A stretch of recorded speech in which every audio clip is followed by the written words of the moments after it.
बोने वाले के दृष्टांत के बारे में हम और कुछ यहां पर देखने जा रहे हैं। हो सकता है आपके मन में कुछ प्रश्न हो, शायद मेरे पास अगर समय होगा इस पाठ के अंत में, अगर हमें समय मिलेगा तो हम इस प्रश्नों का जवाब देंगे। मैं बहुत ही तेजी से सिखा रहा हूं, अगर मैं आपके स्थान पर होता तो जरूर सवाल पूछता। मैं सवालों का जवाब देने की कोशिश करूंगा। वैसे एक क्लास कितने बजे खत्म होती है जानते हैं आप? तो यहां पर मैं कोशिश करूंगा कुछ समय देने के लिए ताकि सवालों का जवाब दूं। यहां पर हम 2 दृष्टांतों के बारे में बात कर रहे थे और दूसरा दृष्टांत था बोने वाले के दृष्टांत, और उसमें मैंने पहली पड़ाव खत्म किया है जिसमें 2 तरह की जमीन है। और मैं फिर से आपको याद दिलाना चाहता हूं कि जब प्रभु ने मुझे यह सिखाया तो मैं भी उसी पथरीले अनुभव में था, और ऐसा जगह जहां मैं विश्वास कर रहा था और मैं परमेश्वर के वचन के लिए काफी संतुष्ट था, लेकिन मेरे जीवन में मुझे काफी क्लेश और उपद्रव सहना पड़ा और इन कारणों के लिए मैं ठोकर खाया। मुझे दर्द होती थी और प्रभु से बताता था कि प्रभु मैं इन लोगों का सहायता करने जा रहा हूं और ये लोग तो मेरे खिलाफ पागल हो रहे हैं। मैंने सिर्फ वचन से इनको सिखाने की कोशिश की। अब जानते हैं मैं उपद्रव को आज भी पसंद नहीं करता हूं। अगर आप उपद्रव को पसंद करते हैं तो कुछ तो समस्या है। मुझे ये पसंद नहीं है, लेकिन आज मैं ऐसे एक अवस्था में पहुंचा हूं जहां इसको मैं समझ रहा हूं। ये मेरे बारे में नहीं है। एक औरत थी, अगर मैं बताऊं तो 3 लोग थे जो मेरे खिलाफ शार्लेट में आए और उन्होंने मेरे खिलाफ बात किया। इन्होंने मुझे गलत साबित करने की कोशिश की। इनमें से एक व्यक्ति जिसने मुझे बहुत पैसा दिया, उनके कुछ कहने से पहले मैंने बोला आप शायद आशीषित हैं। उन्होंने बोला हाँ मैं तो बहुत ही आज आशीषित हूं, लेकिन उन्होंने कहा कि तुम एक झूठे भविष्यवक्ता हो, और उन्होंने मुझे दिखाना शुरू किया कि मैं गलत भविष्यवक्ता हूं और मुझे डांटने लगे। और उनके पीछे एक ऐसा व्यक्ति था जो अभी अभी छुटकारा प्राप्त किया था और बहुत ही गिरे हुए आदत से निकला था। जब मैंने देखा तो वो बहुत रो रहा था। वो मुझसे बात करना चाहता था, लेकिन ये मनुष्य यहां पर मुझे गलत भविष्यवक्ता बता रहा था। थोड़ी देर बात के बाद मैंने उनसे ऐसे कहा, देखिए जो कुछ भी आप कह रहे हैं मुझे उसकी फिक्र नहीं है और ना ही मैं बदलने जा रहा हूं। और मैंने कहा आपके पीछे जो व्यक्ति है उनसे मुझे बात करना है क्योंकि वो अभी अपना रहे हैं। मैं आपकी बेकार की बातों को सुनकर आपकी अविश्वास के बारे में सुनना नहीं चाहता हूं। मैं इस व्यक्ति को छोड़कर दूसरे व्यक्ति के पास गया।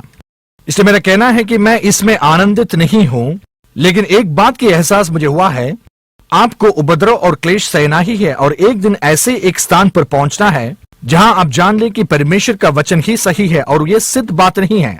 काफी बार उपद्रव मेरे खिलाफ इसलिए आती है क्योंकि मैंने जो कहा उसके खिलाफ जब सुनता हूं तो मैं कुछ बोलता हूं। इसलिए मैं कोशिश करता हूं कि अपने आप को दोषी ना ठहराऊं, लेकिन अगर प्रभु का वचन किसी को दोषी ठहराता है तो उनको दोषी ठहरना ही है। एक और गहरा सच्चाई मैं आपको बोलना चाहता हूं जो मैंने अच्छी तरह से समझ लिया आज। अगर आप इस बात को समझ लें तो आपके लिए भी आशीष होगा। मैं ये करता था कि जिनके बारे में प्रभु मुझे दिखाते थे उनकी मैं सहायता करता था, और मैं जानता था कि ये कभी कभी उनको दोषी ठहराएगा, और मुझे पता था कि कभी कभी वो निराश हो सकते हैं। इस कारण प्रभु जो मुझसे बताते हैं इन बातों को बताने में मैं हिचकता था, क्योंकि मैं सोचता था कि इन बातों के कारण शायद वो निराश ना हो जाएं। और एक बात जिसके द्वारा प्रभु ने मेरी सहायता की वो ये है, किसी के लिए बताया हुआ वचन को इनकार करना तुम्हारी तरफ से गलती है। तुम्हें सिर्फ वचन उनके साथ बांटना है। अगर इनकार करना है तो उनको इनकार करने दो, लेकिन जो वचन तुम्हें दिया गया है उनको तुम इनकार मत करो। ये मेरी जिंदगी बदला, ये बिल्कुल मेरे जिंदगी को बदल डाला, क्योंकि लोग जब इसको सुनकर इनकार करेंगे तो उसमें बहुत सारा फर्क है। यीशु मसीह जो बताते थे उसको भी इनकार करते थे, लेकिन फिर भी उनसे प्रेम करते हुए उनको सच्चाई बताई। मुझे लगता है शायद ये लेव्य व्यवस्था 19 के 17वीं वचन में है, हम देख सकते हैं। वो बहुत ही करीब है। वो बताती है एक दूसरे के प्रति बैर न रखना, अपने पड़ोसी को अवश्य डांटना नहीं, तो उसके पाप का भार अवश्य तुम्हें उठाना पड़ेगा। उसके अगले वाक्य में कहा गया है कि एक दूसरे से प्रेम रखना, यही यीशु मसीह ने भी कहा है। बहुत सारे लोग इस वचन को सही से नहीं मानेंगे, लेकिन आप अगर अपने पड़ोसी को नहीं डांटेंगे, मैं अहंकार से भरा और गर्व से नहीं बात कर रहा हूं जिसके द्वारा आपके अंदर किसी तरह की दर्द हो, लेकिन मैं ये कहने की कोशिश कर रहा हूं कि आप जानते हैं कि जो आप कह रहे हैं उसके द्वारा उनको किसी भी तरह की सहायता पहुंच सकती है। अगर आप उनको नहीं बताएंगे तो फिर आप उनसे भी ज्यादा अपने आप से प्रेम करते हैं। आप सोच रहे हैं कि अगर मैं कुछ कहूं तो वो मुझे इनकार कर देंगे, ये मैं नहीं सह सकता। आप नहीं चाहते कि आप कुछ बता दें और इसके कारण उनकी दोस्ती आपके जीवन से जाए। ये ना करके आप उनको सच्चाई नहीं बोल रहे हो, क्योंकि आप सिर्फ आपका सोचते हैं तो आप देखते हैं कि ऐसे कोई है जो उपद्रव सह रहा है और बहुत दर्द में है। आप सिर्फ आपके बारे में सोच रहे हैं। सिर्फ सत्य ही एक व्यक्ति को स्वतंत्र कर सकता है और शैतान आपको इस सत्य से दूर रखना चाहता है और आप छोड़ देते हो, इस कारण सत्य को नहीं बताते हो। मेरे एक कार्यकर्ता मेरे पास आकर वो परमेश्वर के वचन को सिखाते हैं और उन्होंने कहा कि इसके द्वारा अच्छा नतीजा आ रहा है। उन्होंने कहा ऐसे कुछ लोग हैं जो वचन की बातों को सही तौर से नहीं समझते हैं। उन्होंने कहा कि मैं अपने हृदय से बोल रहा हूं लेकिन वो उसको समझ भी नहीं पाते हैं। कैसे लोगों को इन बातों को मैं समझा सकता हूं? मैंने कहा शायद आप जो कर रहे हैं वो ये है कि आप संस्कार के साथ और लोगों की सोच विचार को इसके बीच में ला रहे हो। यीशु ने कहा मरकुस 7:13, रीतियों के कारण तुम परमेश्वर के वचन को टालते हो। और अपने दोस्तों के सामने जब आप सत्य को बताएंगे और बताएं कि प्रभु आपको आशीषित करें, वो शायद सत्य हो सकता है और ये सत्य उनको छुटकारा दे सकता है, लेकिन धर्म आकर बताती है कि नहीं, परमेश्वर चाहते हैं कि आप उपद्रव सहें, कि सिर्फ तुम्हारे गरीबी में ही तुम परमेश्वर की महिमा दे सकते हो। ऐसे बहुत सारे बातों को आपके मन में लाकर परमेश्वर के वचन को इनकार करवा देती है। आप परमेश्वर के वचन को सही तौर से बताएं और उसके बाद उसको सही तौर से आप उनको सिखाएं। जो प्रभु का वचन बताता है उसको ठीक से पढ़ लें, उसमें से जो हटाना है उसको हटाकर सही तौर से सिखाएं। ऐसे नहीं करेंगे तो आप एक अच्छे सेवक नहीं हैं। यीशु मसीह अक्सर कहते हैं कि फरीसी और सदूकी लोग ऐसे कहते हैं, लेकिन मैं कहता हूं, और वो ठीक तौर से सिखाते थे। वो घृणा से भरा नहीं था, दूसरों को दर्द देने के लिए नहीं, लेकिन उनकी सहायता करने। इसलिए आपको हमेशा ही सत्य कहने के लिए तैयार होना चाहिए और जो कुछ भी गलत है उसके खिलाफ बोलना चाहिए। अगर आप उसको नहीं बोल रहे हैं तो आप अपने आप को बचा रहे हैं यहां। और आप जानते हैं वो क्या करेगा? वचन को अपनाने से आपको दूर रखेगा। आपको ऐसे जगह पहुंचना है जहां पर लोग आप जो कह रहे हैं उसको सुनकर उसको अपना सही से सकें।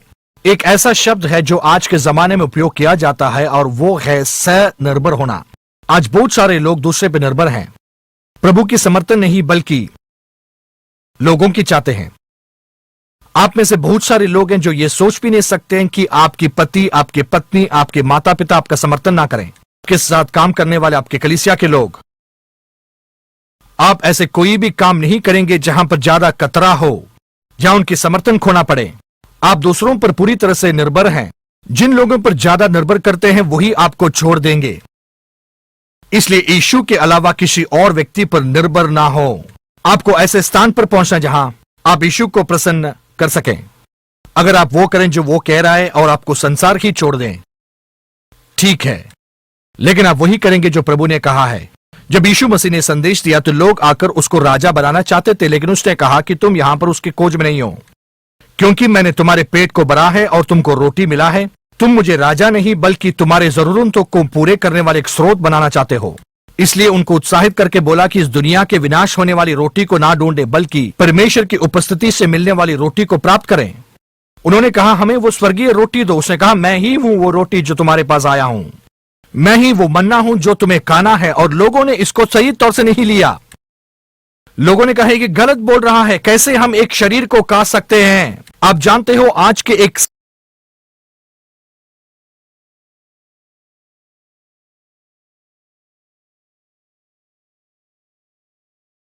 सेवक जो बहुत ही झूठे तौर से कार्य कर रहे हैं, दूसरों को निराश करना जो नहीं चाहते, वो आज के दिन क्या करते?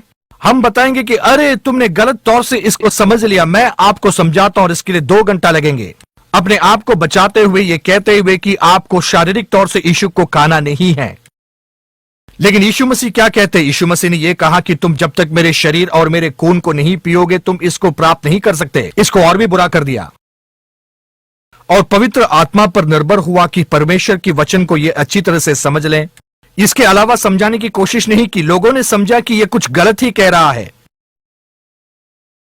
और वहां पर हजारों लोग थे, लेकिन सबने उसको छोड़ दिया।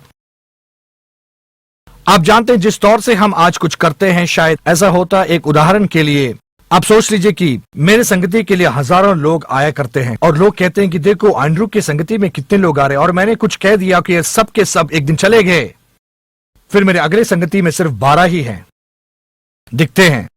वहां पर वो बोलेंगे कि एंड्रू एक जमाने में आशीषित आदमी था, वो एक जमाने में सामर्थी था, प्रभु उसका उपयोग करते थे। ऐसे बातों को सुनकर ही हम बातों का निर्णय करते हैं, लोगों को और दूसरों को देखकर। अगर लोग इसी तरह यीशु मसीह को भी देखते थे तो वो ये कहते कि यीशु मसीह अपने आप को बढ़ा रहा है, शायद वो कभी भी ठीक ना हो। उस समय बहुत सारे लोग हजारों गिनती में उसके संगति के लिए आते थे, लेकिन अब सिर्फ 12 ही हैं। यीशु ने जब इन लोगों को जाते हुए देखा तो उनको कैसा लगा होगा। उसने अपने 12 चेलों को देखकर कहा कि क्या तुम भी जाना चाहते हो? दरवाजा खुला है, जाना है तो तुम जा सकते हो। यीशु मसीह इतने सुरक्षित थे, उनको फर्क नहीं पड़ता था कि हजारों लोग बैठे थे, अब सब लोग जा चुके हैं। वो सिर्फ उतना ही बताते थे जो पिता ने बताया है। वचन ही उनके लिए महत्वपूर्ण था। लोग जो बताते थे उसके बारे में फिक्र ही नहीं किया। स्वीकरण। मैं जो कह रहा हूं वो जीने के लिए कठिन और बोलने के लिए आसान है, लेकिन आपको समझना है कि आपको ऐसे ही जीना है। आपको ऐसे एक स्तर पर पहुंचना है जहां प्रभु से प्रेम करें। आप यीशु से प्रेम करते हैं, पवित्र आत्मा से, और सिर्फ उतना ही करेंगे जो परमेश्वर के वचन में आपसे कहने के लिए कहा गया है। आप करेंगे, आप उससे प्रेम करेंगे क्योंकि उसकी स्वीकरण चाहेंगे लोगों के स्वीकरण से ज्यादा। अगर आप लोगों से डरते हैं तो एक अच्छे सेवक कभी नहीं बन सकते हैं। और इस बात को मानना है क्योंकि आज बहुत सारे सेवक हैं जो हजारों लोगों को छोड़ देते हैं इनके सेवकाई के बीच में, क्योंकि उनसे डरते हैं, लोगों से डरते हैं, उनका स्वीकरण चाहते हैं। बहुत सारे गलत तौर से लोगों को कलीसिया में लाते हैं, लेकिन उनकी जिंदगी को कभी नहीं बदलते हैं। प्रभु के किए बिना ही आप लोगों को अपने तरफ खींच सकते हैं, लेकिन मैं कह रहा हूं आपको उपद्रव सहना होगा। अगर आपको लोगों की स्वीकरण चाहिए, आपको उपद्रव सहना ही है। लोगों का डर आपके लिए एक जाल बन जाता है। नीति वचन 29 में यह बताया गया है, और आप लोगों से डरेंगे तो जाल में फंस जाएंगे। आप सही में जो यहां पर कर रहे हैं वो ये है कि आपको डर लगता है कि शायद ये लोग आपको इनकार ना कर दें, क्योंकि आप प्रेम और स्वीकरण ज्यादा ही चाहते हैं कि उसे प्राप्त करने के लिए आप कुछ भी करेंगे। जो कुछ भी पाने के लिए आप कोशिश करेंगे तो आप उसको खोएंगे। कभी भी आप समझौता ना करें। आप सिर्फ उतना ही कहें जो प्रभु ने आपको बोलने को कहा है, और आप ध्यान दें कि ये वचन लोगों की जिंदगी में काम करें। आपकी व्यक्तित्व नहीं, आपकी चाल चलन नहीं, लेकिन परमेश्वर की वचन अगर किसी भी व्यक्ति के जीवन में उसको दर्द पहुंचाता है तो वो सही है। आमेन, प्रेज़ गॉड। आप शायद इसके बारे में कुछ नहीं है, लेकिन मैं बता रहा हूं, यह बिल्कुल सच्ची बात है। अगर आप इस परीक्षा में सफल ना हो और इस दौड़ को पूरा ना करें, परमेश्वर का वचन आप में उत्पन्न नहीं करेगा। दूसरे तरह का व्यक्ति ऐसा व्यक्ति है जो प्रभु के वचन के बारे में बहुत ही खुश है, लेकिन वो लोगों के अस्वीकरण को कभी भी मान नहीं सके, और इस कारण परमेश्वर की वचन उनके जीवन में उत्पन्न नहीं कर पाया। आज बहुत सारे लोग ऐसे जगह पर ही, जब परमेश्वर ने यह वचन मुझे दिखाया था, मुझे समझ में आया कि आज मैं यहां पर ही हूं। मुझे फिक्र था कि लोग क्या सोच रहे हैं, और इस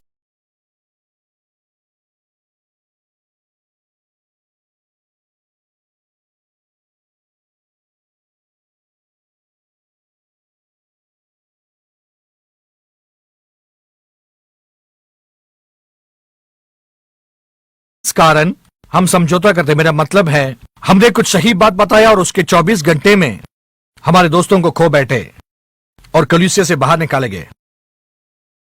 और अब जानते हैं, कुछ लोग बोलेंगे, अरे मैं तो कभी भी ये नहीं करूंगा, लेकिन आज करोड़ों दोस्त आज मेरे हैं। ऐसा कोई भी नहीं है। यीशु मसीह ने यह कहा है, मरकुस 10 में कहा है कि कोई भी व्यक्ति अपने घर को, भाइयों को, जमीन को या घर को छोड़ा नहीं है, लेकिन वो जो प्राप्त करेंगे वो 100 गुना उपद्रव के साथ ही इस जगह में प्राप्त करेंगे। आप जानते हैं, दुनिया में आज मेरे बहुत सारे दोस्त हैं, और आप जानते हैं इनमें से एक औरत थी जिनको जेमी अच्छी तरह जानती थी। वो अपने पति के साथ सेवकाई को छोड़कर निकले और वो आत्महत्या के बारे में सोच रहे थे। तब मैं वहां पर एक संगति में था, 10,000 लोग वहां पर आए हुए थे। मैं वहां पर बोल रहा था और यहां पर वो आदमी भी आया था, और उसने जब मेरे को देखा तो लोगों के बीच में खड़ा होकर चिल्लाया और हमने एक दूसरे को पहचान लिया। उसके बाद हम बाहर खाने के लिए गए। आप जानते हैं, मैंने कुछ भी नहीं किया, मैंने कुछ चुटकुले सुनाए उसे। हम दोनों इतना हंसे। मैंने आत्मिक तौर से कुछ बताया या किया नहीं, लेकिन उसने घर में जाकर अपने पत्नी से कहा, अगर इतना कुछ होने के बाद एंड्रू सेवकाई कर सकता है तो मैं भी कर सकता हूं, ये बोलकर वो वापस अपना सेवकाई शुरू किया। और वो व्यक्ति आज नहीं है, लेकिन वो वापस सेवकाई में बड़े प्रभावशाली थे। मैंने उनके पत्नी का भी सहायता किया और पिछले दिन वो यहां पर आए थे। हमारा रिश्ता फिर से शुरू हुआ है और बहुत अच्छे सेवा कर रहे हैं। और आप जानते हैं, ऐसे बहुत सारे लोग हैं जो मेरे खिलाफ थे, मुझसे पागल थे, लेकिन वो सब वापस आए हैं। मेरे ससुर ने मेरे बांजे से कहा, उन्होंने मुझसे कभी नहीं कहा, उन्होंने मेरे बांजे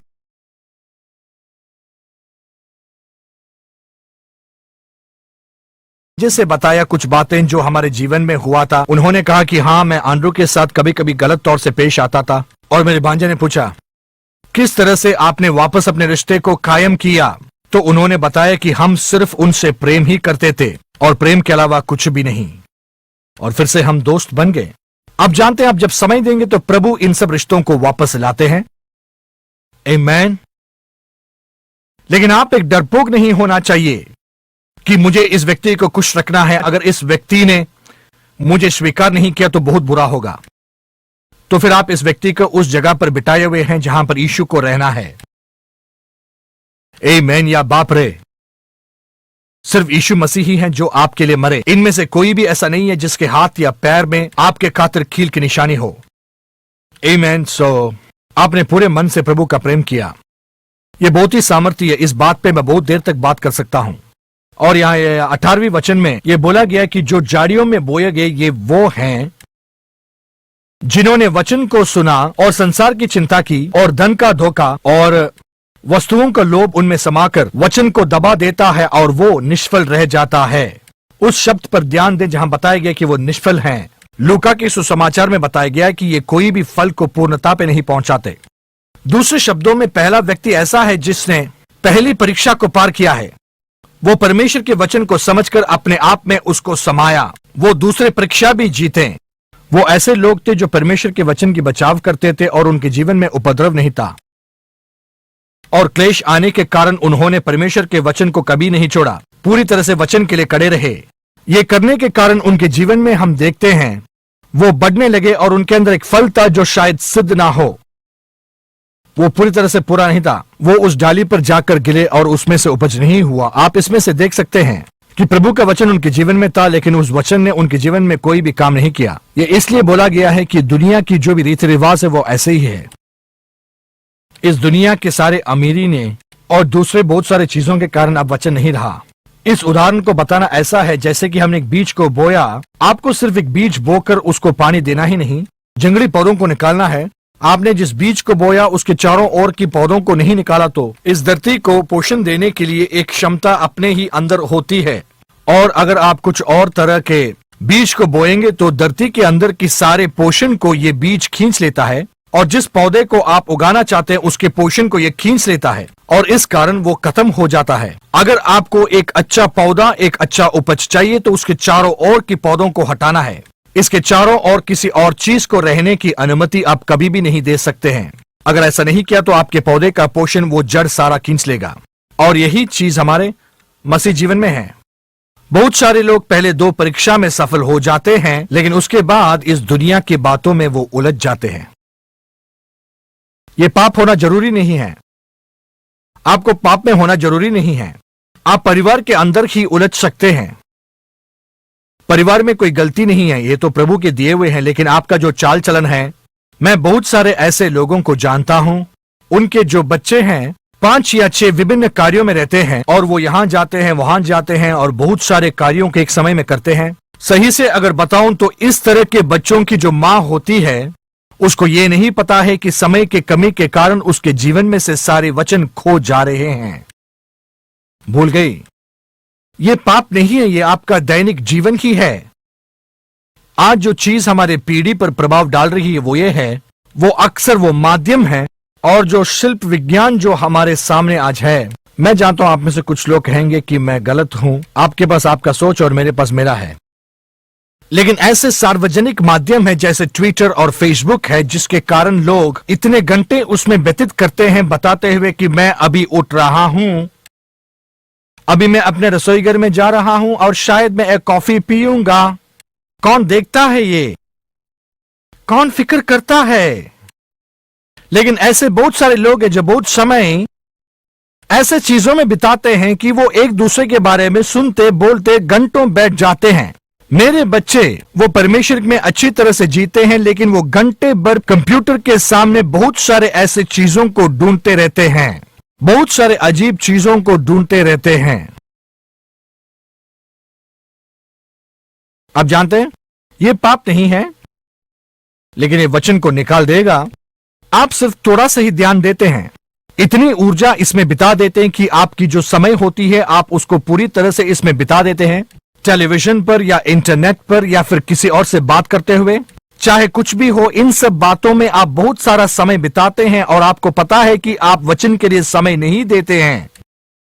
अगर आप समय इंटरनेट के सामने और टेलीविजन के सामने बिता रहे हैं तो इसी तरह के समय आप प्रभु के वचन के साथ भी प्रभु के लिए बिता सकते हैं वचन के अंदर।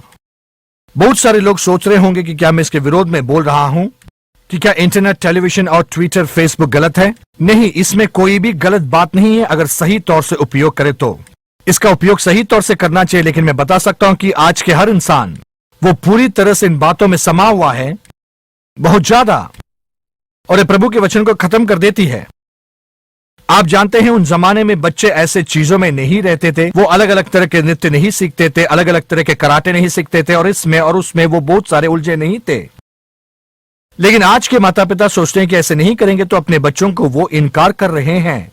हमें जीवन को सरल बनाना है, हमें ऐसे अवस्थाओं में पहुंचना है जहां पर हम शांत रह सकते हैं। भजन संहिता 46 कहती है कि तुम शांत रहो और जान लो कि मैं प्रभु हूं। हमारे आत्मिक जीवन की उन्नति में बहुत सारे रुकावट को देख सकते हैं। जब मैं वियतनाम गया था, जब वियतनाम में मैं काम कर रहा था, मुझे वहां पर प्रभु को ढूंढना ही था, क्योंकि मेरे चारों तरफ इतना पाप था कि मैं उसके अंदर रह नहीं पा रहा था।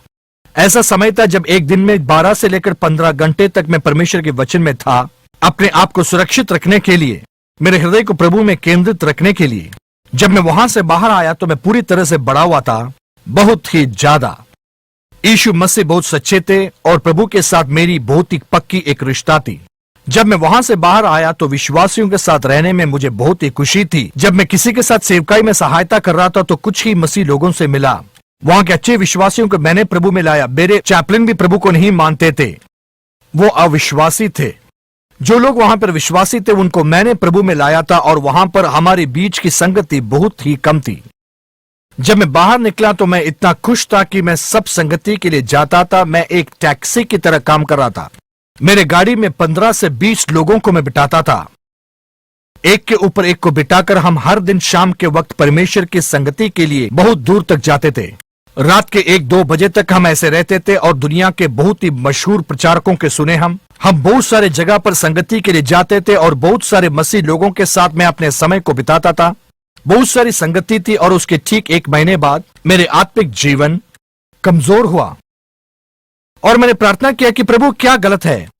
मैं पहले की तरह तुम्हारे बारे में मैं खुश नहीं हूं जैसे मैं वियतनाम में रहता था और यहां पर मैं बहुत कुछ कर रहा हूं। तब परमेश्वर ने मुझसे बताया कि तुम्हारे पास मेरे लिए समय नहीं है। तुम हफ्ते के हर दिन संगति रखते हो, हर दिन तुम कलीसिया जाते हो, लेकिन मेरे लिए तुम्हारे पास बिल्कुल समय नहीं है। और उसने बताया कि हफ्ते के 2 दिन मैं पूरी तरह से उसके लिए बिताऊं। उसने कहा कि घर पर रहो और मेरे साथ संगति रखो, हर समय कलीसिया जाने से नहीं होगा। ये सही है। मैं इतना व्यस्त रहा हूं कि मैं यहां वहां यात्रा करता था और परमेश्वर के वचन को बांटता था। और एक बार फिनिक्स एरिजोना में मैंने संगति की और हफ्ते के हर दिन तीनों वक्त संगति करता हुआ मैं उस जगह पर बीत रहा था और 3 हफ्ते तक हर दिन मैं ये करता रहा। और एक दिन के दोपहर की संगति में और मैं वहां पर खड़ा था रोमियो की पत्री से कुछ सिखाते हुए, जो प्रभु ने मेरे जीवन में सिखाया और जिसके द्वारा मेरा जीवन बदला था। और मुझे ऐसा लग रहा था जैसे मैं मरने जा रहा हूं। मुझे लगा जैसे कि मैं अगर सुनने वाला होता तो मैं अभी यहां से चले जाता, मैं इस जगह से तुरंत निकल जाता। मेरे अंदर ऐसा एक विचार आया, मुझे पता था कि कुछ गलत है और जानते हैं कि क्या है वो। मैं सबको दे रहा था, मैं परमेश्वर के वचन से बोल रहा था और लोगों के लिए प्रार्थना कर रहा था। यह सब कुछ अच्छा था, लेकिन मेरी अपनी संगति जो थी टूट रही थी। आप जानते हैं व्यस्त सेवकाई परमेश्वर के साथ आपकी जो संगति है उसको तोड़ सकती है। अगर ये सेवकाई में हो सकता है तो नौकरी में भी हो सकती है, परिवार के साथ हो सकता है, किसी के भी साथ हो सकता है। यह गलत तौर से नहीं हो सकता है कि खेल कूद में हो सकता है। बहुत सारे ऐसे लोग हैं जब फुटबॉल की मौसम होती है तो उनके सपनों में भी वो फुटबॉल खेलते हैं। वो इतने सारे बातों को खोजते हैं, पढ़ते हैं कि हर दिन 2 से 3 घंटा उसमें लगा देते हैं और बाद में खेल को देखते हैं।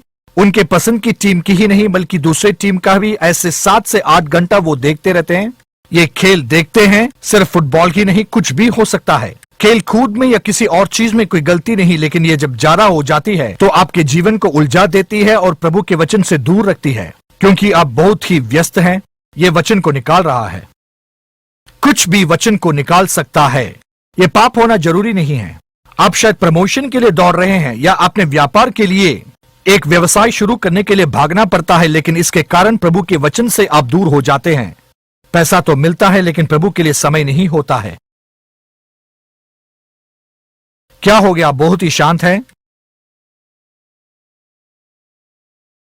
हो सकता है कि आप अपने दोस्तों के साथ मिल रहे हैं और आपके जीवन की बहुत ही मूल्य समय बिता रहे हैं। यहां पर आपने कुछ दोस्तों को बना लिया होगा। यह बहुत ही अच्छी बात है, बहुत ही अच्छी बात है और संगति रखना अच्छा है, लेकिन बहुत समय इसमें बिता सकते हैं।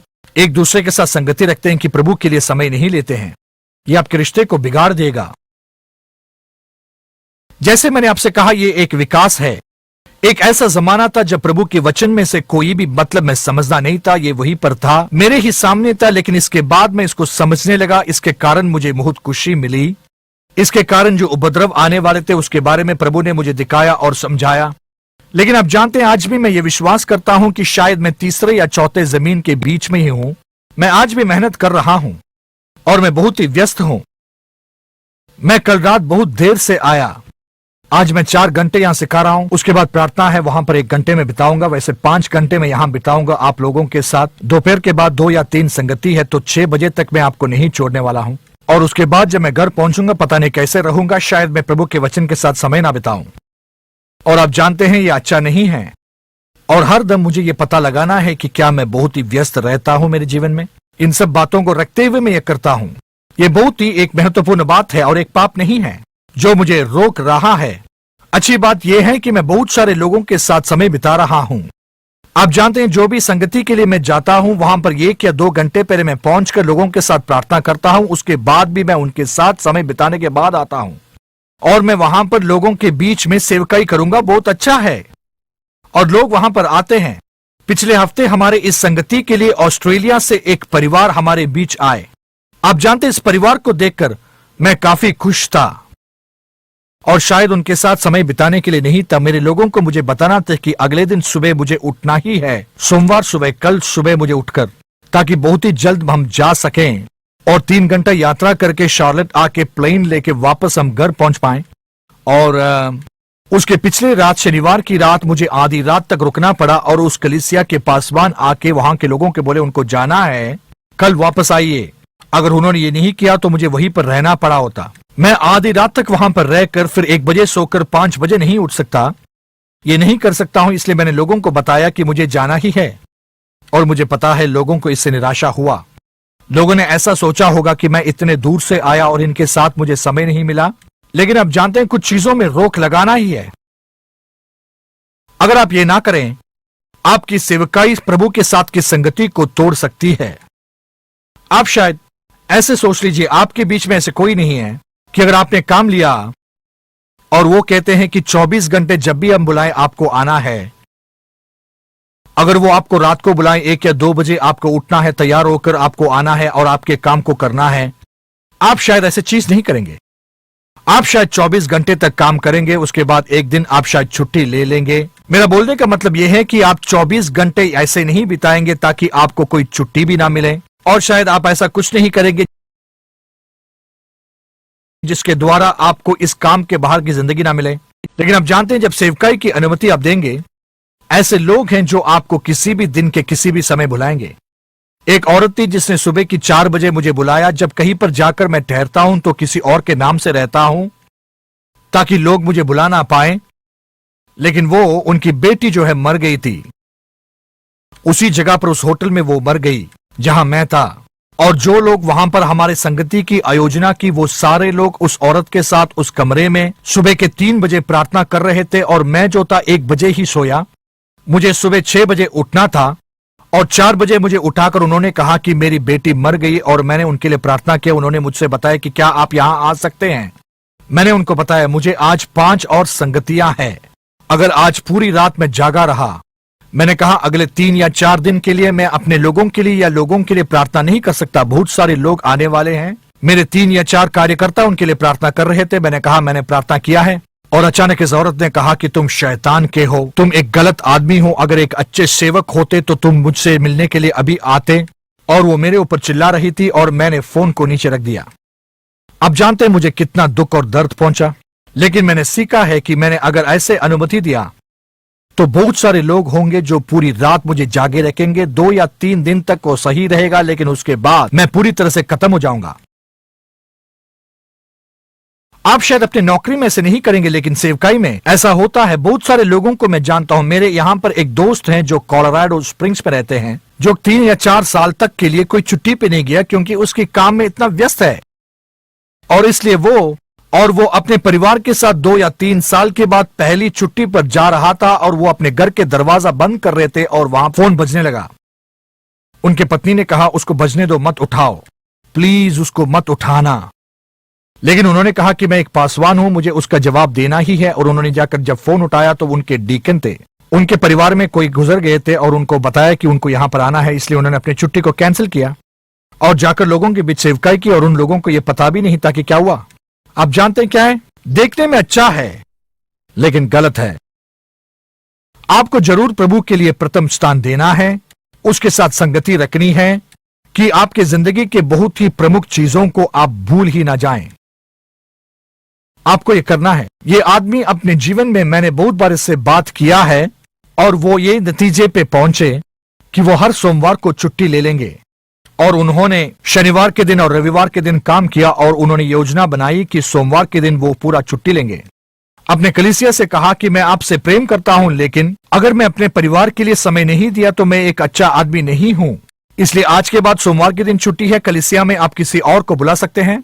अगर आप मरने जा रहे हैं तो माफ करें, सोमवार के दिन कृपया ना मरें, क्योंकि सोमवार के दिन मैं बिल्कुल आपके लिए तैयार नहीं हूं। और उसके बाद एक औरत उसके पास आकर यह कही, पासवान मैं ये विश्वास भी नहीं कर सकती कि आपने ऐसे कहा। आप जानते हैं शैतान एक दिन भी छुट्टी नहीं लेता। तो उन्होंने कहा कि अगर मैं छुट्टी ना लूं तो मैं शैतान जैसा बन जाऊंगा। मैंने सोचा वो बहुत ही अच्छा है। मुझे पता है कि इन बातों को सुनकर शायद आप सोच रहे होंगे क्या ये सब कुछ सही बात है, क्या ऐसे कर सकते हैं? लेकिन आप जानते हैं अगर आपने ऐसा नहीं किया, अगर आपकी परमेश्वर के साथ के रिश्ते को कायम नहीं रखा, तो वो आपको मार सकता है। ये आपके रिश्ते को पूरी तरह से खत्म कर सकता है, आपके परिवार ही कर सकता है। जेमी, मेरे बच्चे जब छोटे थे, हमने हमेशा बच्चों को साथ रखा। जेमी कभी काम पर नहीं गई, और जेमी क्या करती थी कि उनको बचपन में सुला देती थी। हर दिन ये किया जाता था, कभी वो सो नहीं पाते थे, लेकिन उनको वहीं पर रहकर कुछ पढ़ना था, कुछ न कुछ करना पड़ता था, सोने की तरह दिखाना पड़ता था। 10 में 9 बार आप देखेंगे तो वो सो जाते थे। और जेमी उस समय जब बहुत सारा समय था, वो वहां पर बहुत कुछ कर सकती थी, बच्चों के साथ समय बिता सकती थी या फिर कुछ और काम कर सकती थी, लेकिन अपने आप को एक अनुशासित तौर से वो जो 1 या 1.5 घंटा मिलता था प्रभु की उपस्थिति में, वो प्रार्थना करती थी, प्रभु के वचन को देखती थी। अगर वो नहीं करती तो कोई और समय उसको नहीं मिलता।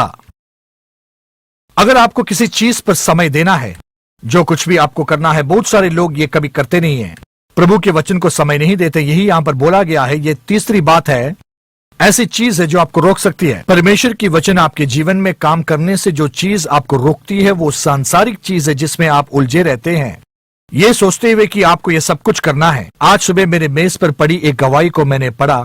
एक औरत जो एक RN थी, जो एक आपातकालीन कक्ष में काम करती थी, और उसने $1.5 लाख बनाए एक महीने में। लेकिन ये बहुत ही कठिन था, और उसको हर दिन 12 घंटे काम करना था। और उसने सोचा कि मैं इसमें से कम करके हफ्ते के सिर्फ 2 या 3 दिन में जाऊंगा और काम करूंगी, क्योंकि अपने जीवन में वो प्रभु को प्रथम स्थान देना चाहती थी। और उसके कमाई जो है वो घट गई। उसके 2 घर थे जिसके ऊपर वो किस्त भर रही थी, अब सिर्फ वो ही कमा रही थी। उसने कहा उसको बहुत ही मुश्किल था, लेकिन उसके बाद उसको $1500 की एक चेक प्राप्त हुआ, और तुरंत ही उसने खर्च करना शुरू किया। लेकिन उस समय उसने मेरे पाठ को सुना कि किस तरह हमारे पैसों को उचित रूप से उपयोग करना है, और उसने उस $1500 हमारे सेवकाई के लिए भेज दिया। और उसने बताया कि उसको पता नहीं कि क्या करने जा रही है, क्योंकि बहुत सारे कर्ज उसके सर पर आ रहे थे। और वो हर दिन इस बात को मन में रखते हुए अपने मेल बॉक्स में जाती थी और देखती थी कि कुछ मिलेगा, लेकिन कुछ नहीं मिला। लेकिन एक दिन पहले सब कुछ उसके हाथ से निकलने ही वाला था, और उसको एक बुलावा आया, और उसने उसको बुलाकर ये कहा, मैं इसके सारे शब्द को भूल चुका हूं, लेकिन किसी तरह की आपातकालीन उनको हरदम तैयार रहना था, क्योंकि हृदय स्तंभन की एक अवसर पर उनको आपातकालीन कार्य करना था। उन्होंने कहा कि एक अच्छा काम है।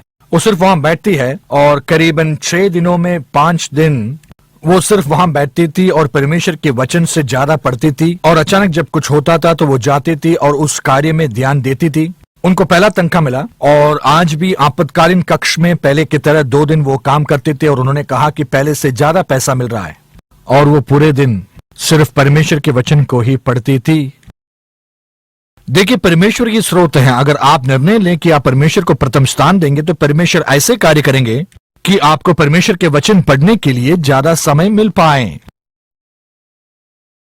इस दुनिया की जब धन दौलत पर हम मन रखते हैं तो हम सोचते हैं कि नहीं, मुझे बहुत सारे काम एक हफ्ते में करना है, मेरे पास ये सब कुछ होना चाहिए। आप जानते हैं, हमारे पास जो कुछ भी है उन सब की हमें जरूरत नहीं है। बहुत सारे लोग इतने तकलीफ में हैं बहुत सारे पैसे चुकाने में। इससे बेहतर यही होगा कि आप सरल जिंदगी जिएं, ताकि आपको 3-4 काम करना ना पड़े और अपने जीवन में इतनी सारी काम ले आएं। आपको कर्जदार रहने की जरूरत नहीं, आप एक सरल जीवन जी सकते हैं। अगर सब कुछ आप कर्ज पे ना लेते तो आपको इतना पैसा ना लगता। ज्यादा पैसे की जरूरत नहीं है। समस्या सिर्फ इतना ही है कि हमको बहुत कुछ चाहिए। ये ऐश्वर्यपन का धोखा है और ऐसा कर देगा कि आप परमेश्वर को पहचान ना पाएं। तो ये जो है एक बहुत ही बड़ी समस्या है, और मैं सोचता हूं कि हमारे अमेरिका के लोगों की जिंदगी बहुत ही कठिन है, और इसलिए परमेश्वर का वचन उनके जीवन में कार्य नहीं करता। क्योंकि हम सिर्फ दूसरों को देखकर ये सोचते हैं कि मैं भी आज ही नया कार खरीद सकता हूं, इसका कर्जा मैं 6 या 7 साल में चुकाऊंगा। पागल है, पागल है। आपको कभी भी ऐसे कर्ज में नहीं डूबना चाहिए जहां 6 से 7 साल तक लग जाएं। इसके कारण आपको बहुत परेशानी हो सकती है। ये एक पागलपन है, लेकिन हम आज जिंदगी ऐसे ही जीते हैं। इससे अच्छा होगा कि आप कुछ और सस्ता ले लें और पूरे पैसे को भर दें। आपको उस पर ज्यादा बीमा भी नहीं भरना है। पैसे की बचत, और हर तौर से जो पैसे आपने बचा लिए हैं 2 या 3 साल तक आप उसको जमा करके जाइए और एक अच्छी नई गाड़ी अपने आप के लिए खरीद लीजिए। इस कारण शायद 30 या $40,000 की गाड़ी आप बिना किसी कर्ज के ले सकते हैं। लेकिन बहुत लोग ये नहीं कर पाते क्योंकि उनको तुरंत चाहिए, और यही एक प्रलोभन है।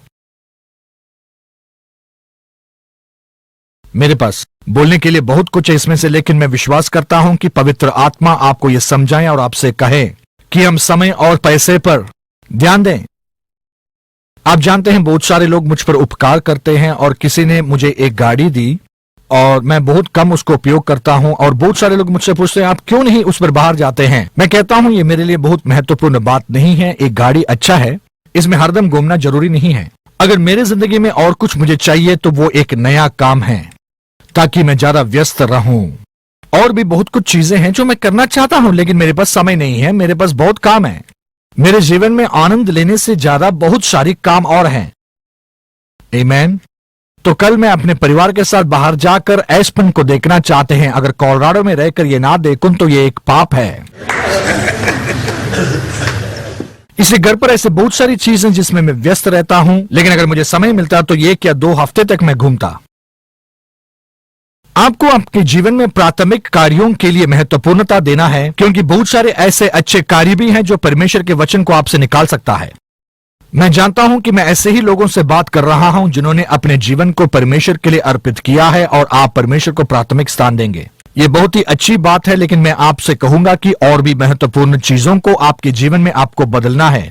अगर अपने जीवन को आप जांच करके देखें कि क्या कुछ है जो मेरे जीवन में इतना भरा हुआ है कि परमेश्वर की वचन मेरे अंदर कार्य नहीं कर रहा है, तो ये बदल सकते हैं। जो काम आपको करना है, इन कार्यों को महत्वपूर्णता देनी है। आपको परमेश्वर के वचन में समय बिताना ही है। बहुत समय। कुछ लोग ऐसे कहते हैं कि मेरे पास ज्यादा समय नहीं रहता है, लेकिन ये अच्छे समय हैं पूरी तरह से। आमेन। आपके पास बहुत ही अच्छे समय होना चाहिए ताकि आप परमेश्वर के वचन के साथ इस समय को बिता सकें। और फिर दूसरे प्रकार की जो व्यक्ति यहां कहा गया है 20वें वचन में, और जो अच्छी भूमि में बोए गए, ये वे हैं जो वचन को सुनकर ग्रहण करते हैं और फल लाते हैं। कोई 30 गुना और कोई 60 गुना और कोई 100 गुना लाते हैं। ये मैंने पहले ही बोला है, लेकिन ध्यान दें कि ये जो अच्छी जमीन है, इस जमीन पर सब कुछ कम है। कम पत्थर हैं, कम कांटेदार पौधे हैं।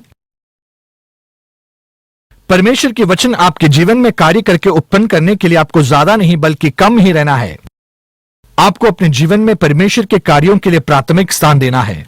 और ध्यान दें कि कहा गया कि 30, 60 और 100 गुना वो उत्पन्न किया। परमेश्वर की जो वचन है वो हर एक व्यक्ति के जीवन में 100 गुना तक उत्पन्न करने की क्षमता रखती है, लेकिन हर एक व्यक्ति के जीवन में ऐसा नहीं है। आप जान लें कि इसकी समस्या जो है उसके बीज में नहीं है। आप जानते हैं यहां पर हमारे बाइबल स्कूल में सबके लिए प्रभु ने अलग तरह की सेवकाई रखी है कि किसी को आपने टेलीविजन पर देख लिया और आप नहीं कह सकते कि वो बहुत ही अच्छे प्रभु की सेवकाई कर रहे हैं। सबकी सेवकाई अलग है, इसलिए आपको आपकी ज्ञान की उपयोग करके समझ लेना चाहिए। क्योंकि मैं कहता हूं कि यहाँ पे ऐसे लोग हैं जो अपने सारे कार्य में बहुत ही आशीष प्राप्त करेंगे। परमेश्वर उनको इतना आशीषित करेंगे कि वो चाहे अपने काम में हो या फिर किसी और कार्य में हो, या फिर एक अच्छे पिता भी हो सकते हैं या माँ भी हो सकते हैं। आप इतना फलवंत हो जाएंगे कि वो 100 गुना तक उत्पन्न होगा। लेकिन ऐसे भी लोग हो सकते हैं कि जो सिर्फ 30 गुना ही उत्पन्न करें। ये परमेश्वर के वचन की फर्क नहीं है, एक व्यक्ति का है कि वो कितना समर्पित करते हैं, कितना कड़े होते हैं और कितना कार्य करते हैं। परमेश्वर के वचन में इतना सामर्थ है कि वो हम सब व्यक्तियों को इतना फलवंत कर देता है कि हम सबसे ज्यादा उत्पन्न करें। लेकिन इसका निर्णय आप खुद अपने जीवन में करते हैं कि आप किस तरह से परमेश्वर के वचन में पूरी तरह से कड़े हों। आपको अपनी बचाव कर लेना चाहिए, क्योंकि वो आता है कि आप में से वचन को चुरा लें। आमेन। ये बहुत ही अद्भुत कार्य है कि जो कुछ यहाँ बोला गया है उसी कार्य को वो वापस सुनते हैं। 2 साल तक इसी बात को वो सुनते हैं, लेकिन जब उनकी सेवकाई आती है तो उसमें फर्क है कि कैसे वो करें। ये इसलिए नहीं है कि परमेश्वर की वचन आप में काम नहीं कर रहा है, लेकिन आपकी संस्कृति, आपके कार्य इसके खिलाफ रहती है। आप अपने जीवन में ये निर्णय लें कि कोई भी आपको वचन में रोक नहीं सकता। मुझसे बेहतर इसको कोई और अपना नहीं सकता है। मैं इसमें पूरी तरह से ध्यान देकर इसको ग्रहण करूंगा और मैं इसमें से पूरी तरह से 100 गुना फल निकालूंगा। ये आपका निर्णय है, ये आपके लिए हम नहीं कर सकते हैं। जब मैंने अपनी सेवकाई पहले शुरू की, बहुत जिम्मेवारियां थी। अगर कोई यीशु को अपनाता नहीं है, चंगाई प्राप्त नहीं करता है, तो मैं ये सोचता हूं कि ये क्या हो रहा है, कहां पर गलती है। फिर मैं इस बात को समझ लिया कि यहां पर बहुत सारे लोग बैठे हुए हैं, उसमें से 3 या 4 लोग ग्रहण करते हैं, कुछ लोग सोते हैं और कोई और लोग हैं जो इसमें से थक जाते हैं। मैंने सोचा मेरे मुंह के अंदर से इन बातों को बोलने के लिए मेरे ज्ञान में ऐसी कोई क्षमता नहीं है। मैं ये नहीं कह रहा हूं, लेकिन प्रभु ये कह रहे हैं, और जो उसे सुनता है ये निर्णय करता है कि क्या हो। और इसलिए मैंने समझ लिया है कि जब मैं प्रभु के वचन से कुछ बोलूंगा तो ऐसे लोग हैं जो इसमें पूरी तरह से बदल जाएंगे, और दूसरे तरह के लोग होते हैं जो इसको इनकार करेंगे। कुछ लोग सिर्फ 30, कुछ लोग 60 और कुछ लोग ही 100 गुना उत्पन्न करते हैं।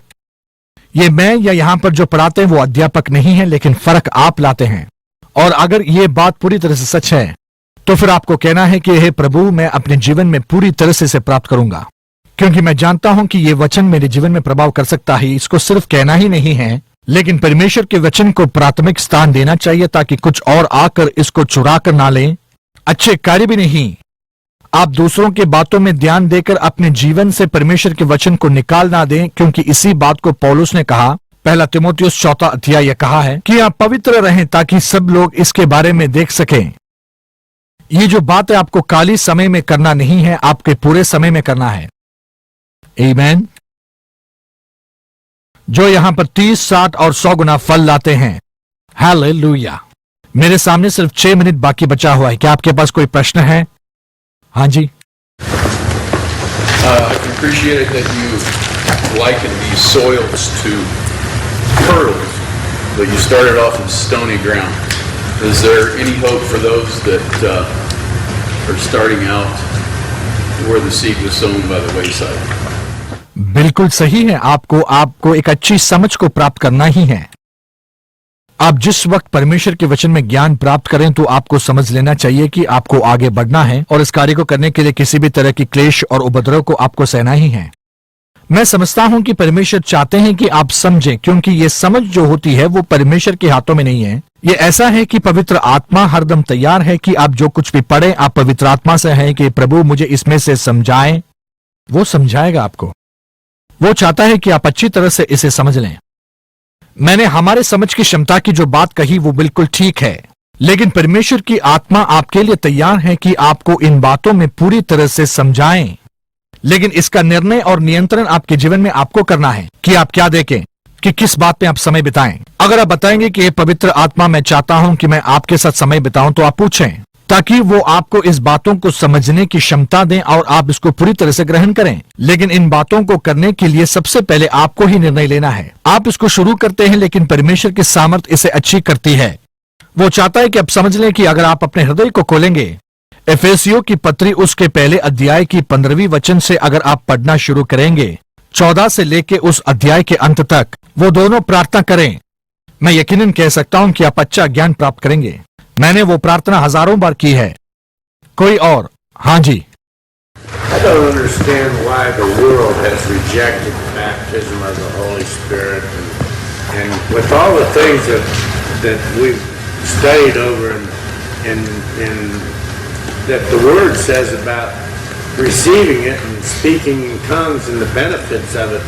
I don't understand why for so long. I mean, I'm 56 years old, and really basically until I heard your message on TV, I didn't really know that much about it. मैं समझता हूं इसके दो कारण हैं, और पहला कारण ये है कि बहुत सारे लोग इसको नहीं सिखाते हैं। आप परमेश्वर के वचन को सुने बिना विश्वास प्राप्त नहीं कर सकते हैं, क्योंकि वचन को सुनने से ही विश्वास आता है। बहुत सारे लोग इसको नहीं सिखाते हैं। परमेश्वर का वचन कहता है कि अन्य भाषा जब बोलते हैं तो ये मूर्खता है। ये मूर्खता के समान रहेगा, क्योंकि बहुत सारे लोग अपने दिमाग की तौर से ही काम करते हैं। इसलिए अन्य भाषा में बात करना और पवित्र आत्मा में निर्भर होना मूर्खता है, क्योंकि आप इसको देख नहीं सकते हैं। हमारी प्रशिक्षण ऐसा है कि हम ऐसी चीज पर विश्वास करते हैं जिसको हम देख सकते हैं, ताकि हम बढ़ सकें।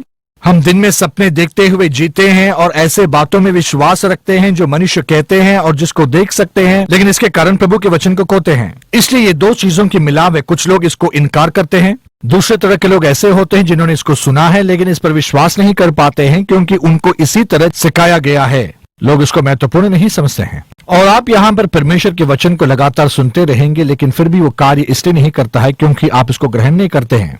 हाँ जी। Not quite the same subject. Wendell taught on evangelism a little bit. Is there any place for the law in evangelism or talking about hell when you're talking to a non-believer?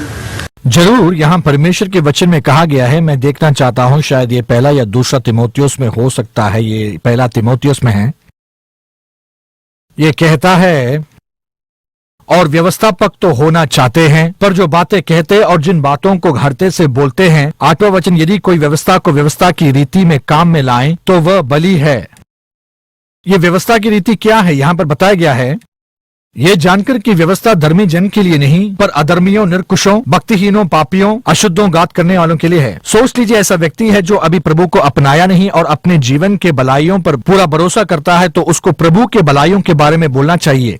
अगर अपने ही भलाइयों में अपने आप को धोखा देते हैं, परमेश्वर मुझसे प्रेम करते, इसके लिए नियम बनाया गया था।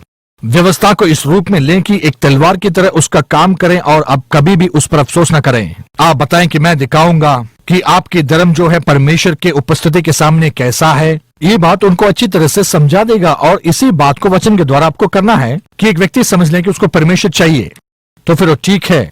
और एक बार जब वो समझ लें कि उनको परमेश्वर चाहिए, व्यवस्था उनको बचा नहीं सकती। उनको पूरा भरोसा प्रभु यीशु मसीह में डालना है, और प्रभु यीशु मसीह आपके लिए जो कुछ किए हैं उसको व्यवस्था के साथ उनको दिखाना है। आपने जो किया इस बात को नहीं। व्यवस्था जो है वो निर्णायक चीज है जो प्रभु के साथ हमारे रिश्ते को निर्णय करती है। हो सकता है कि परमेश्वर से दूर है, लेकिन ये व्यवस्था आपको इसकी महत्वपूर्णता समझाएगी, और यही व्यवस्था के उपयोग है। हम व्यवस्था के उपयोग ऐसे कर सकते हैं जो मैंने बहुत बार किया है। हमारे पास 30 सेकंड है, कृपया सवाल पूछें।